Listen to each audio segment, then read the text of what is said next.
गोहर खानने वयाच्या 41व्या वर्षी तिच्या दुसऱ्या गरोदरपणाची आनंदाची बातमी शेअर केली.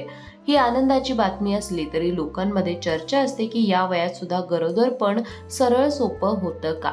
यावर डॉक्टर काय सांगतात याबद्दलचाच आजचा व्हिडिओ आहे. तसं पाहायला गेलं तर उशिरा गर्भधारणा हा आता ट्रेंड होतोय का, असाही प्रश्न विचारला जातो. करिअर, जीवनातील स्थिरता, स्वावलंबत्व यासाठी अनेक महिला काही वर्षानंतर आई होण्याचा निर्णय घेतात. सुरुवातीला त्या स्थिर होतात. तंत्रज्ञान आणि वैद्यकीय सुविधा यांच्यामुळे आता हे सोपं सुद्धा झालेलं आहे. पण नेमके धोके कोणते असतात? तर वयानुसार उच्च रक्तदाब, गर्भावस्थेतील मधुमेह, अकाली प्रसूती किंवा गर्भपात होण्याचे धोके वाढू शकतात. याशिवाय सी सेक्शनची शक्यता देखील जास्त असू शकते.